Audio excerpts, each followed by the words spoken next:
Hi everyone, welcome to my channel Shivshakti বার্তা নিয়ে আমি সুমনা চলে এসেছি আরেকটি বড় রিডিং নিয়ে, যেটা common reading, timeless reading, common to all, সমস্ত ধরনের মানুষের জন্য রিডিং।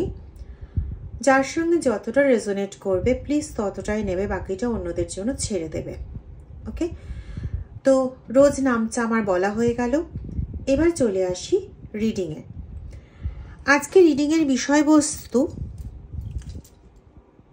শত্রু, কিন্তু একটু অন্যরকম। সেটা হচ্ছে শত্রুরা কেন তোমার নামই জপ করে চলেছে। দেখবে তোমাদের মধ্যে বেশিরভাগ জনের ক্ষেত্রে শত্রুতা শুরু হয়েছে, থামার কোনো নামই নেই। কিছু জন এরকম আছো যাদের সঙ্গে শত্রুতা করে করে বিধ্বস্ত হয়ে গেছে এবং এখন শত্রুতা অনেকটা কমেছে, কিন্তু সেটার হয়তো 15%, 100 জনের মধ্যে 15 জন। কিন্তু বাকি জনের অবস্থা এরকম যে ভাই হাঁটছেও না, পথও ছাড়ছে না। ঠিক আছে, তো এই বাকি জনকে নিয়ে একটু ট্রাভেলটা বেশি হচ্ছে। ঠিক আছে, মানে তারা বুঝতে পারছে যে কিছু করে উঠতে পারছে না, কষ্ট দিচ্ছে, যন্ত্রণা দিচ্ছে, দ্যাটস ইট। এর থেকে বেশি কিছু করে উঠতে পারছে না। সেক্ষেত্রে তারা বিভিন্ন লোকের কাছে যাচ্ছে, বিভিন্ন সাহায্য নিচ্ছে, কিন্তু আলটিমেটলি কোথাও যেন গিয়ে তাদেরই পরাজয় হচ্ছে বারংবার। আলোর চিলতের মতন হলেও জয় কিন্তু তোমাদের একটু একটু করে আসছে। মানছি যে হয়তো 100% যন্ত্রণাময় পরিবেশ হলে হয়তো 10%, 10% জয় আসছে, কিন্তু ওই 10% জয়টাও তো ওরা চায় না। সেটা হতে পারে তোমার কর্মক্ষেত্র রিলেটেড, চেয়েছিল তোমার কর্মের দিকটা পুরো শূন্য করে দিতে এবং তোমাকে তুর্কি নাচন নাচাতে, কিন্তু সে জায়গায় হয়তো দেখা গেল তুমি কিছু টাকা অন্তত রোজগার করতে পারছো, ওরা কিন্তু সেটা চায়নি। তো ওদের কাছে সেটা অনেক বড় ব্যাপার। হ্যাঁ, তোমার কাছে হতে পারে যে অনেক কম ব্যাপার, কারণ তুমি হয়তো চেয়েছিলে 10,000 টাকা, সেই জায়গায় রোজগার করছে 1,000 টাকা। কিন্তু ওরা তো এটাও চায়নি যে তুমি ওই 1,000 কেন, তুমি 1 টাকাও রোজগার করো, এটাও তারা চায়নি। তো তাদের কাছে এটা হচ্ছে তাদের পরাজয়। কিন্তু তোমার কাছে এটা বোধ হচ্ছে যে তুমি কোথাও একদমই ভালো নেই, কারণ তুমি 10,000-এর স্বপ্ন দেখেছিলে, তুমি 1,000 পাচ্ছ, তোমার কাছে কি করে ভালো লাগবে। কিন্তু তাদের কাছে দৃষ্টিভঙ্গিটা কিন্তু সম্পূর্ণ আলাদা। তাদের কাছে দৃষ্টিভঙ্গিটা হচ্ছে 1 টাকাও রোজগার কি করে হচ্ছে। আর এই নিয়েই তাদের মানে মাথার ঘুম না, সরি আমি ভুল বলছিলাম, মানে তাদের ঘুম উড়ে গেছে। ঠিক আছে, এবার এটা হচ্ছে আমার ইনটিউশন আজকে, বা বলতে পারো সাবজেক্ট বেছে নেওয়া। মাঝখানে যে গল্পগুলো বললাম সেগুলো আদপেও আমার আগের থেকে ডিটারমাইন করা ছিল না, মনে এরকম একটা পরিস্থিতি এলো, বলে দিলাম। কিছু তো বকবকও করতে হয়, তাই না? যাই হোক, চলো দেখি রিডিং এনার্জি কি বলছে। ম্যাচিওরিটি, ওকে, কারেজ, ও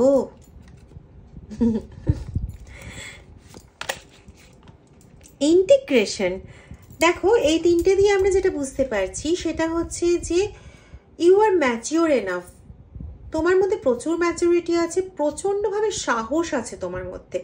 এই সাহস এবং ম্যাচুরিটিকে সম্পূর্ণরূপে ইন্টিগ্রেট করিয়ে কিন্তু তুমি এতদিন ধরে সংঘর্ষ করে চলেছ, যেখানে অবশ্যই তুমি ক্লান্ত হচ্ছ বারংবার।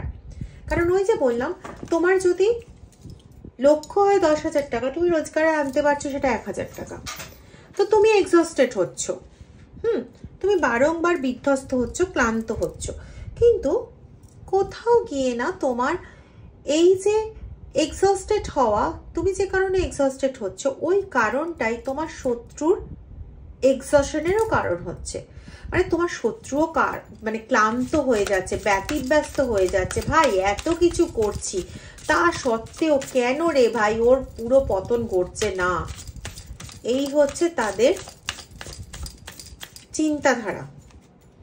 ঠিক আছে, এর মাঝে কোনো একদিন একটা ভিডিওতে দেখেছো, এই দেখো কি বেরোচ্ছে, ছবিটা ভালো করে খেয়াল করো। এখানে থান্ডারবোল্ট হচ্ছে এবং দুটো মানুষ পুরো উঁচু থেকে নিচে পড়ছে। বলো তো, এই উঁচু থেকে নিচুতে পড়লে, কনফার্মেশন, উঁচু থেকে নিচুতে পড়লে কোনো রকম আর তাদের হাড় গোড় কিছু বাঁচবে? মানে বলতে চাইছি পুরোপুরি শেষ করে দেওয়ার জন্য ছিল এই প্রচেষ্টা, ঠিক আছে? তারা চেয়েছিল যে তুমি পুরোপুরি ধ্বংস হয়ে যাও। আমি কাজের দিক থেকে বললাম, তো থান্ডারবোল্টের মানে এখানে দাঁড়িয়ে যাবে কাজের দিক থেকে, যে কাজের দিক থেকে পুরো বিধ্বস্ত হয়ে একদম ধূলিসাৎ হয়ে যাক, এটা ছিল তাদের লক্ষ্য। কিন্তু পুরোপুরি ধূলিসাৎ হলো না। ওই যে তুমি 1000 টাকা রোজগার করছো, কেন করছো, কিসের জন্য করছো, এটা তো ওদের কাম্য ছিল না। তাই ওদের রাতে ঘুম উড়ে গেছে, ঠিক আছে? ওদের এখন হয়ে গেছে ওই যে জলে কুমির ডাঙায় বাঘ, এরকম একটা প্রবাদ আছে না? তো এরকম অবস্থা হয়ে গেছে, কারণ ওরা এখন যার কাছে কাজের জন্য যাচ্ছে না কেন, তারা কিছু কিছু পার্সনের ক্ষেত্রে আছে যে তারা বলছে হ্যাঁ হ্যাঁ হবে, আস্তে আস্তে হবে, তোর মনোবাসনা পূর্ণ হবে। তোমার শত্রুকে এই বলে ভরসা জোগাচ্ছে। কেন ভরসা জোগাচ্ছে? কারণ এরা চায় টাকা পয়সা হরণ করতে।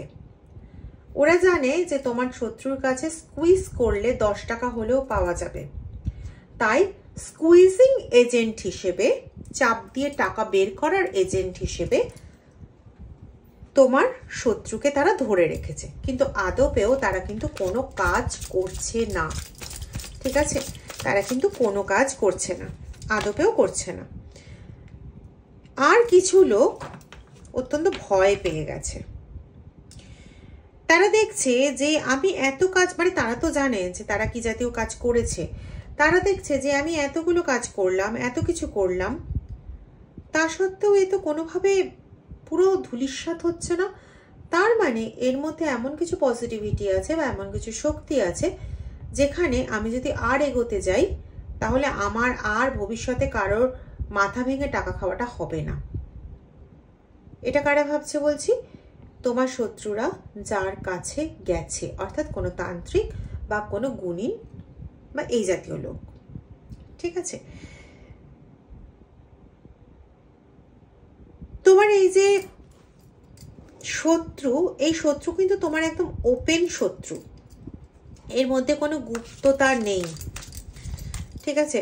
মানে এ তোমাকে জানান দিয়েই শত্রুতা করছে। এ জানান দিয়েছে তোমাকে যে আমি তোমার শত্রু বা আমি তোর শত্রু, কিন্তু কিভাবে শত্রুতা করছে সেই ওয়েটাকে শুধু জানান দিতে চাইছে না, এবং মাঝে মাঝে তোমাকে ভ্রমিত করতে চাইছে। মাঝে মাঝে তোমাকে এই বলে ভ্রমিত করতে চাইছে যে আমি তো কত কম্প্রোমাইজ করেছি। হতে পারে সংসারের জন্য হিসেবে দেখাতে চাইছে, হতে পারে বন্ধুত্বের জন্য হিসেবে দেখাতে চাইছে যে আমি তো কম্প্রোমাইজ করেছি, কিন্তু তোমার কোনো, মানে তোর কোনো বা তোমার কোনো ব্যবহারের জন্য আমি কষ্ট পেয়েছি, তাই আজকে আমি তোমার শত্রু হয়েছি। মানে পুরো বন্দুকটা তোমার ঘাড়ে ফেলতে চাইছে। আদপেও কিন্তু ঘটনাটা সেরকম নয়। এ অ্যাকচুয়ালি তোমার শত্রু ছিল। তোমার কাজের গতিবিধি দেখে, তোমার কথাবার্তা, তুমি স্পষ্টভাবে কথাবার্তা বলো, তো সেই স্পষ্ট কথাবার্তার জেরে তুমি এই শত্রুতাটা অ্যাকচুয়ালি বৃদ্ধি করেছো, এবং সে তোমাকে প্রত্যক্ষভাবেই এখন জানান দেয় যে তার তোমাকে মোটেই পছন্দ হয় না, মোটেই মানে মোটেই পছন্দ হয় না, ঠিক আছে? তো এই হলো পরিস্থিতি, যেখানে তোমার বার্তা কিন্তু, এটা আমার এর আগেও একদিন রিডিংয়ে এসছে, কাল বা পরশু রিডিংয়ে, কবে রিডিং এসছে মনে নেই, তবে এটা এসছে, এর মধ্যেই এসছে।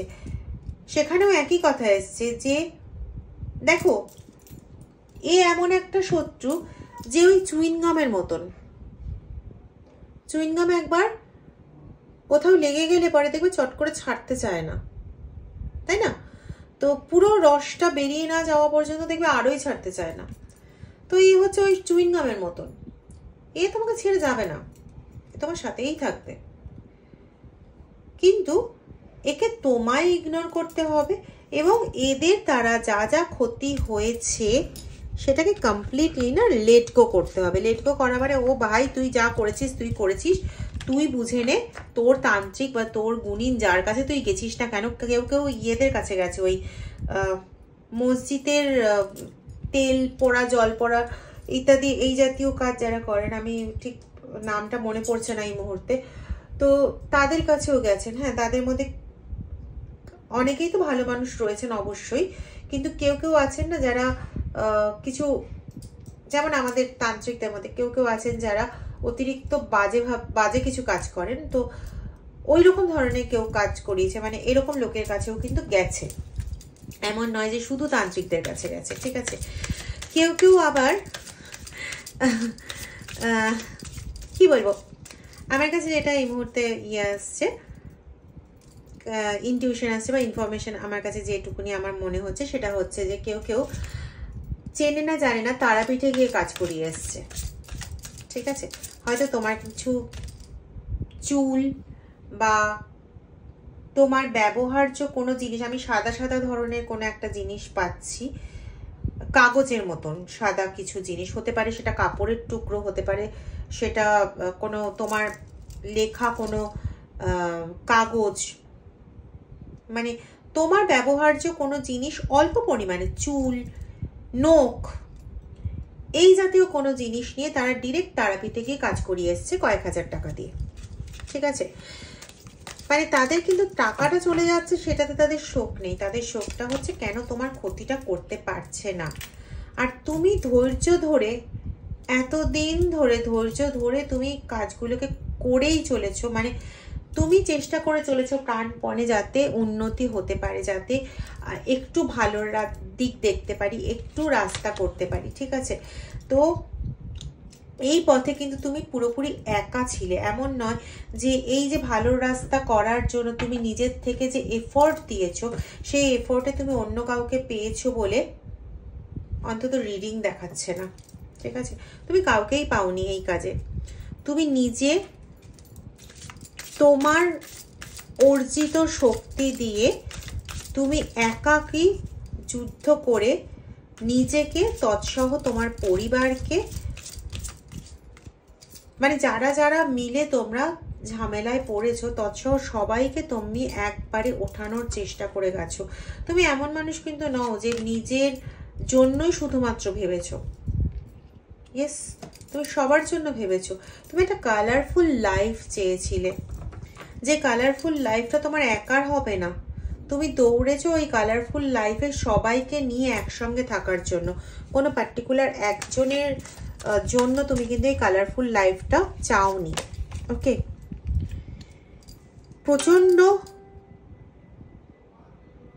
প্রচন্ড মানসিক কন্ট্রোল করেছো, কনফার্মেশন ছিল এটা, প্রচন্ড মানসিক কন্ট্রোল করেছো, প্রচন্ডভাবে নিজেকে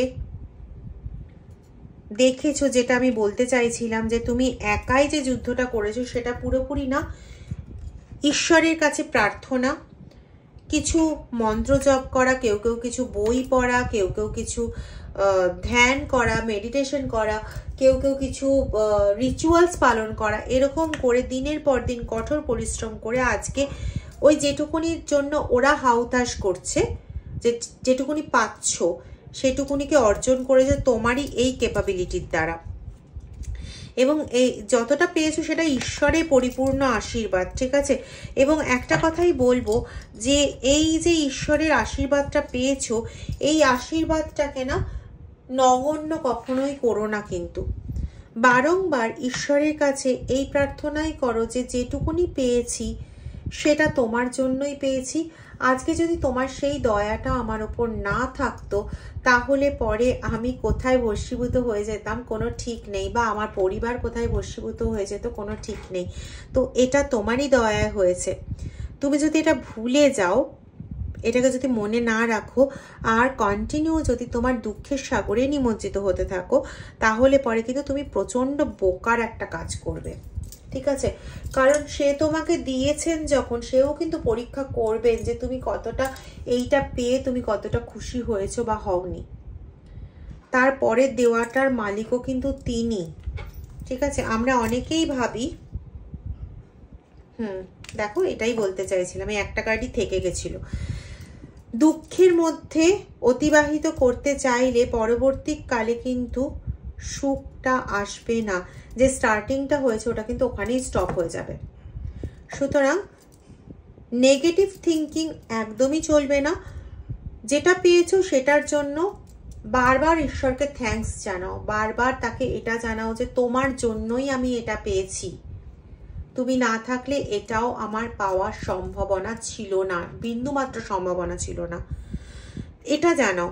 এই দুঃখে ডুবে থাকার কাজটা করো না যে আমি 10,000-এর মধ্যে 1,000 রোজগার করতে পারছি, বাকি 9,000 তো পেলাম না, 9,000 তো পেলাম না, 9,000 তো পেলাম না, 1,000 দিয়ে কি হবে, এরকম কিন্তু তুচ্ছ জ্ঞান করো না। যদি সেটা করো তুমি সবচেয়ে বড় ভুলটা কিন্তু সেই জায়গায় করবে। ঠিক আছে, যতটা পেয়েছো, যেটুকু পেয়েছো সেটুকুর জন্য খুশি হও, বাকিটা কিন্তু ঈশ্বর তোমাকে দিয়ে দেবেন। তার পরীক্ষাটাতে শুধু পাস করো, তাকে যে তুমি বিশ্বাস করছো, তাকে যে তুমি ট্রাস্ট করছো, সেই জায়গাটা তুমি তাকে বুঝতে দাও। সে কিন্তু তোমাকে একটা পরীক্ষা করছে। দেখো আবারও একই কথা বলছি, ভগবানের আশীর্বাদে রিডিংয়ে আমি কথা বলছি না, রিডিংয়ের কার্ডে নিজে কথা বলছে। ঠিক আছে, তো ট্রাস্ট বলো যাই বলো না কেন, সেগুলো কিন্তু তোমাকে এই বিশ্বাসের পরীক্ষাটা কিন্তু দিতেই হবে। কারণ তোমার এগেনস্টে যে শক্তি রয়েছে বা যে শক্তির কার্য করানো হয়েছে সেটা কিন্তু এতটাও নেগলেক্টেবল নয়। ঠিক আছে, এতটাই শক্তিশালী প্রচুর সেটা বলবো না, কারণ ঈশ্বরের থেকে, অলমাইটির থেকে শক্তিশালী কিছু হয় না, তো অতটা শক্তিশালী বলবো না। কিন্তু এটা যে তোমার ক্ষতি করতে পারে না তাও কিন্তু নয়। তুমি একমাত্র বাঁচছো তোমার অলমাইটির জন্য। তাকে যদি তুমি থ্যাঙ্কস না করো, তাকে যদি তুমি এটা না বোঝাও যে হ্যাঁ তুমি যা দিয়েছো তাতে তো আমি খুশি, বাকি তুমি তার সঙ্গে কথা বলে নাও যে আমি তো এটা আমার তো লাগবে, এটা ছাড়া আমি কি করে এটা করব, বা আমার এই সম্পর্কটা তো লাগবে, এটা ছাড়া কি করে আমি বাঁচবো, বা কি করে কি করব, এসব যা কথা বলো তুমি তার সঙ্গে বলো, কিন্তু তাকে থ্যাঙ্কসটা জ্ঞাপন করো, এটা প্রচন্ড প্রয়োজনীয়। ঠিক আছে, আচ্ছা তোমাদের মধ্যে কেউ কেউ 7, কেউ 8, খুব কম জন 1 দেখছো, মানে হতে পারে 111, হতে পারে 888, হতে পারে 777, এগুলো কেউ কেউ দেখছো। 111, 777, 888, আমার সবচেয়ে বেশি এটা মনে হচ্ছে সেটা হচ্ছে তোমরা 777 এবং 888 দেখছো। ঠিক আছে, যারা 777 দেখছো তাদের ক্ষেত্রে বক্তব্য হচ্ছে যে তোমরা ঈশ্বরের শরণাপন্ন হও, মেডিটেশন করো, তার নিয়মিত যে কাজটা করে এসেছো, যদি কেউ জব করে এসে থাকো তাহলে সে জব করো, যদি কেউ কোনো রিচুয়ালস মেনটেন করে এসে থাকো তাহলে সেটা করো, যদি কেউ নিয়মিত স্তোত্র বা কিছু পাঠ করে এসে থাকো তাহলে সেটা করো, যারা 777 দেখছো। আর যারা 888 দেখছো, এটা কিন্তু আমি রেমিডিস বললাম, এটা রিডিং রেমিডিস, এটা অন্য কোনো রেমিডি কিন্তু নয়। ঠিক আছে, যে যদি করো তাহলে প্রচন্ড পজিটিভ মাইন্ড নিয়ে করবে। আর যারা 888 দেখছো তারা না কন্টিনিউ এটা ভাবার প্র্যাকটিস করো, এটা ভাবা শুরু করো যে আমার জীবনে চেঞ্জ আসছে বা আমার জীবনে চেঞ্জ এসেছে। আমি ওই একই উদাহরণ টেনে বলছি, 10,000 টাকার মধ্যে যে 9,000 টাকা রোজগার করছিলাম না, সেই 9,000 টাকা রোজগারের সময় চলে এসেছে, এই চেঞ্জ। ঠিক আছে, বা 9,000 টাকা রোজগার হচ্ছে, প্রেজেন্টে ভাবো। ঠিক আছে, ভেবে এটা করার চেষ্টা করো, তাহলে পরে দেখবে এই 888 যারা দেখছো তারা এটা করো, আর 777 যারা দেখছো তারা এটা করো, দেখবে অনেকটা চেঞ্জেস কিন্তু চলে আসবে। ঠিক আছে, আমি আবারও বলছি এটা কিন্তু রিডিং রেমেডি, কোনো বইয়ের রেমেডি নয়। যদি এটা করতে পারো তাহলে তোমার উন্নতি আটকাবার সাধ্য কিন্তু কারণ নেই। 6 মাস হোক, 9 মাস হোক, 10 মাস হোক, যাই হোক না কেন, এই বছরটা শেষ হওয়ার মধ্যে তোমরা অনেক কিছু জিনিস ফিরে পাবে। হয়তো যেটার আশা, যতটার আশা তোমরা করছো না ততটাও ফিরে পাবে। ঠিক আছে, ঈশ্বরের কাছে এই প্রার্থনাই করি যেন তোমরা সৎ হলে তোমাদের মনের সমস্ত আশা তিনি পূর্ণ করুন, এই প্রার্থনায় তার কাছে রাখি। ওম নমঃ শিবায়, ওম নমঃ শিবায়, ওম নমঃ শিবায়।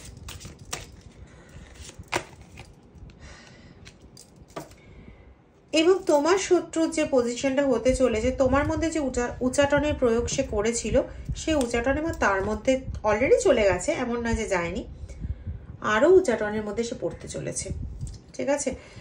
এবার তার জীবন নাজেহাল হতে চলেছে, কিন্তু সে না পারবে উগরাতে, না পারবে কিছু বলতে। এবং তোমাকে দেখো আবারও একই সংকেত দেওয়া হচ্ছে, আমি কিন্তু কার্ড শাফেল করে বের করলাম, একই সংকেত দেওয়া হচ্ছে, লেট গো করো। বিশেষ করে যারা 888 দেখছো তারা লেট গো অবশ্যই অবশ্যই করবে। যা হয়ে গেছে ভুলে যাও, কারণ দেখো যা হয়ে গেছে সেগুলো তুমি ফিরিয়ে আনতে পারবে না, সেগুলো তুমি কখনোই ফিরিয়ে আনতে পারবে না।